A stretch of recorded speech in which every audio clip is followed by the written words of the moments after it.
Hey, today I'm going to show you how to make some elderberry syrup.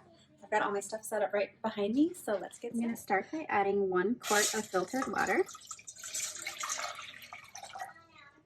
I have some dried elderberries here. These are just whole dried elderberries. I'll show you what they look like. They're pretty cute.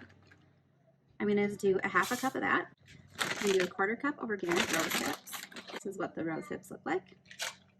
So I have my water on high here. I'm going to get my water heated up because I want to bring this to a strong simmer. Next, I'm going to add a teaspoon of whole cloves. A teaspoon of whole cloves there.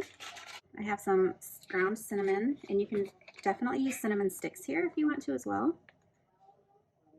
I'm going to put 2 teaspoons of that because I like mine to be strong on the cinnamon. The next thing I want to add is fresh ginger. And I will buy ginger roots, a large quantity at a time, and then I will just take the peels off, I'll slice them, and then I freeze them into these discs. So I'm just going to throw a handful of these discs in here. And I would say that's about a 1/4 cup to a 1/3 cup of these discs. I also like mine to be strong on the ginger, and you can definitely customize how much or little spice you want because the cloves, the cinnamon, and the ginger are all going to add some spice flavor to your elderberry syrup. The next thing I'm going to do is zest lemon peel. So you want to make sure you're just taking the peel and not the pith because you don't want it to be bitter.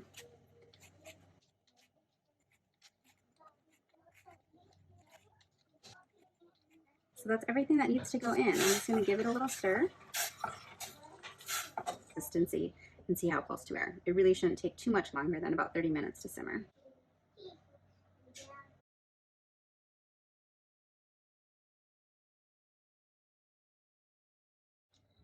So we've come to the end of our 30 minutes and this looks and smells amazing. So I'm gonna just take it off the heat. I'm gonna strain it and then we're gonna add it to our honey, finish with a little bit of lemon, and then we'll be all set. I'm just gonna set a glass bowl, a strainer, and then we will strain our elderberry syrup. So this is just that juice extract with all of our lovely spices in there. I want to make sure I get all of those berries out because we're going to mash them and get all the extract out of them. So that looks pretty good. Now you want to just go ahead and mash these berries against the side of the strainer to get all of those polyphenols to come out. So now this mash can just go right into my compost pile, and then we're going to work with our elderberry concentrate. So I have my 2 cups of elderberry juice concentrate here now, and I just kind of eyeballed this. I didn't measure it, but it's about a cup of honey.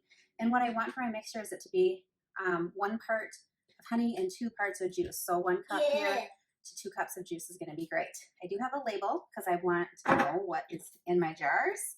So I'm just going to put my elderberry syrup label right on here. And the honey that I'm using is just some local honey that I got from our farmer's market yesterday. We always like to use local honey because it's good for people with allergies, for your body to get used to the pollen that is in your area. Looks like we're at about 112 degrees with our elderberry juice, which is perfect because we want it to be warm enough to melt the honey, but we don't want it to be so hot that it damages the beneficial components of the honey. So I'm just going to go ahead and mix that in. Just use my thermometer since that's kind of handy. And I want to just mix in all of the syrup, or all of the honey that's at the bottom to make a nice consistent elderberry syrup.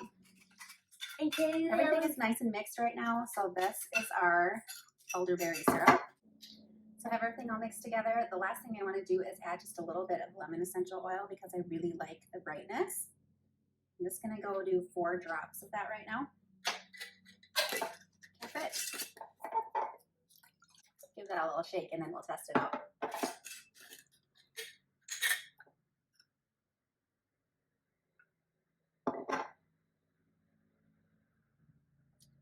It's just perfect.